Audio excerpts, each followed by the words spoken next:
किसी ने बड़े कमाल की बात कही है कि दुनिया अगर आपको दुखी करे तो बुरा मत मानना, क्योंकि दुनिया उसी पेड़ पर पत्थर मारती है जिस पर सबसे मीठे फल लगे होते हैं।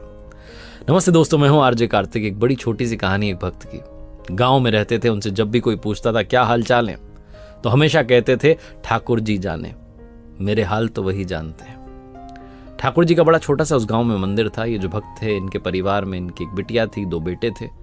जब बिटिया की शादी की बात आई तो पैसा चाहिए था, पैसे नहीं थे घर में, तो उधार लेने के लिए गांव के सेठ जी के पास गए और पैसा लेकर के आ गए। धूमधाम से बिटिया की शादी की। कुछ साल बीते, इनके बच्चे जो हैं नौकरी करने के लायक हुए, नौकरी करने लगे शहरों में, तो पैसा आने लगा। तो बच्चों ने कहा पापा आप जाकर के सारा पैसा चुका दो सेठ जी का। तो एक दिन सारा पैसा लेकर के गए और सेठ जी को कहा कि आपका सारा पैसा, ब्याज और मूलधन सब आपको मैं लौटा रहा हूं। सेठ जी ने एक पर्ची में लिख दिया कि आपका सारा पैसा मुझे प्राप्त हो चुका है। पर्ची इनको दे दी। जब इन्होंने पर्ची ली तो ये पर्ची को देखते रहे। तो सेठ जी ने कहा ढंग से देख लो, पढ़ लो भाई, मैंने लिख दिया है सब कुछ। तो उन्होंने कहा साहब मुझे पढ़ना नहीं आता, मैं तो अनपढ़ हूं, आपने लिख दिया तो सही लिखा होगा। सेठ जी के दिमाग में एक शातिर आइडिया आया। उन्होंने कहा एक बार पर्ची वापस देना, मुझे साइन करने, हस्ताक्षर रह गए। सेठ जी ने पर्ची वापस ली और अब की बार नई पर्ची बना करके पर्ची पलट दी। उसमें लिख दिया कि पैसे अभी बाकी हैं। 2-3 महीने के बाद में सेठ जी फिर से इनके घर पर आ धमके और कहने लगे कि साहब पैसे लाओ, पैसे तो बकाया है। इन्होंने कहा पैसे लौटा दो दिए। सेठ जी ने पर्ची दिखा दी, ये लो, ये रही पर्ची, एक तुम्हारे पास एक मेरे पास, तुम्हारी वाली देख लो, उसमें भी यही लिखा हुआ है। इनका दिमाग ठनक गया। उन्होंने कहा सेठ जी तो धोखाधड़ी कर रहे हैं। बिना देरी के कोर्ट का दरवाजा खटखटाया। न्यायालय में जब जज साहब के सामने सुनवाई शुरू हुई तो जज साहब ने कहा कि साहब बताइए क्या सबूत है। तो उन्होंने कहा साहब पर्ची है मेरे पास, लेकिन इसमें तो उन्होंने खेल कर दिया, जबकि मैंने तो सारे पैसे चुका दिए थे। जज साहब ने पूछा कि अच्छा कोई था वहां पर जिसके सामने तुमने पैसे दिए? भोला भाला भक्त एक ही बात जानता था। कहा कि ठाकुर जी थे, उनके सामने ही सारे पैसे दिए।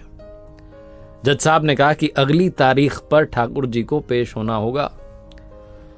और पुलिस वाले गए ये नोटिस देने के लिए गांव में। तो वहां पूछा भाई ठाकुर जी कौन है यहाँ पर? तो गांव ने कहा साहब यहाँ इस नाम का कोई व्यक्ति नहीं रहता, ठाकुर जी का मंदिर जरूर है। अब कमाल आप देखिए कि जिस दिन वो सुनवाई शुरू हुई, जो तारीख आई जिस दिन ठाकुर जी को आना था, तो जोर की आवाज लगी ठाकुर जी हाजिर हों, ठाकुर जी हाजिर हों। कोर्ट रूम में एक बूढ़े व्यक्ति चल करके आते हैं, माथे पर चंदन का तिलक लगा हुआ है, आकर के कटघरे में खड़े हो जाते हैं और जज साहब पूछते हैं क्या नाम है? कहते हैं मेरा नाम ठाकुर जी है। जज साहब कहते हैं तुम्हारे सामने पैसे दिए थे? बोले हाँ मेरे सामने पैसे दिए थे। जज साहब ने कहा सबूत क्या है? तो उन बूढ़े महात्मा ने, बाबा जी ने कहा कि काम कीजिए, सेठ जी को यहीं बैठा के रखिए और इनके घर पर किसी को भेजिए। इनके घर पर बड़े से कमरे में 3 अलमारियां हैं। तीसरे नंबर की अलमारी में एक फाइल रखी है जिसमें 22वें नंबर के पेज पर एक पर्ची चिपकी, उसको मंगवा लीजिए। ठीक वैसा ही किया गया। उस पर्ची में लिखा हुआ था, क्योंकि वो ओरिजिनल पर्ची थी, सही वाली पर्ची, जिसमें लिखा हुआ था कि सारे पैसे प्राप्त हो गए। जज साहब उस चमत्कार के आगे नतमस्तक हो गए। उन्होंने कहा ये तो कमाल ही हो गया। फैसला जो था भक्त के पक्ष में सुनाया गया, सेठ जी को सजा सुनाई गई, ये सब वो सब। उसके बाद फटाफट से जज साहब जो है कार्रवाई समाप्त करके बाहर आए मिलने के लिए कि मिल लूं उन बूढ़े बाबा से, लेकिन तब तक जा चुके थे।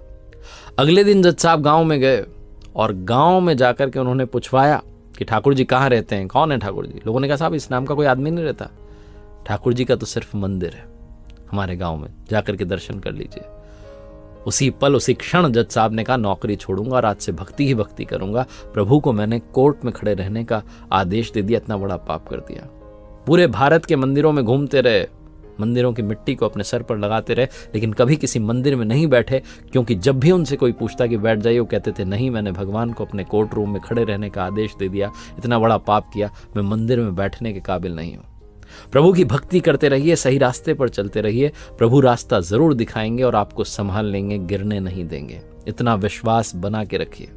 एक बार फिर से वही बात जो अक्सर आपसे कहता हूं, ऊपर वाले के आशीर्वाद, अपनी मेहनत और अपनों के प्यार के साथ कर दिखाओ को जैसा कि दुनिया करना चाहे आपके जैसे। किसी ने बड़े कमाल की बात कही है कि सबके हृदय में परमात्मा का निवास और प्रभाव है, लेकिन बहुत कम लोगों के हृदय में परमात्मा के लिए भाव है।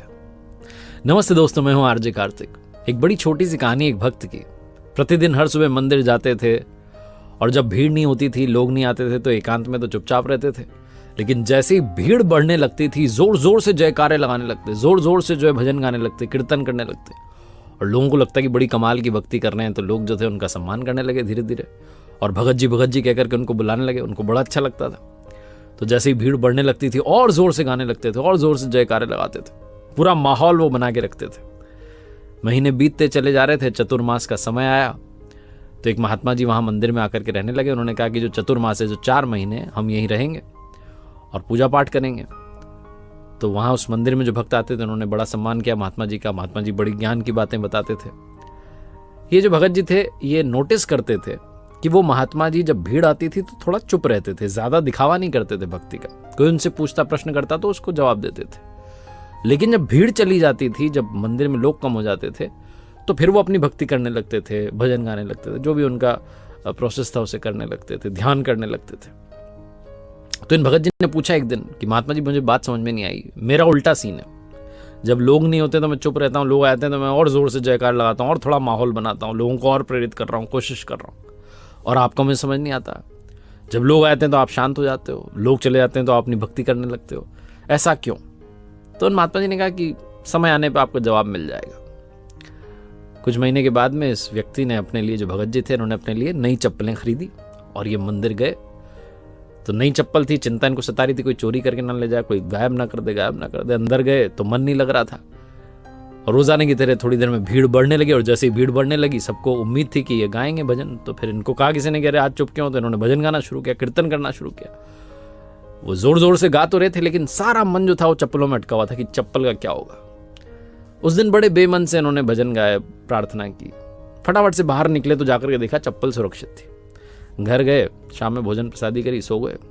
सपना इनको आता है उस रात में कि एक दिव्य अलौकिक पुरुष जो हैं वो मंदिर के बाहर खड़े हुए सीढ़ियों के पास में और चप्पलों की रक्षा कर रहे हैं। इनकी नींद खुल गई।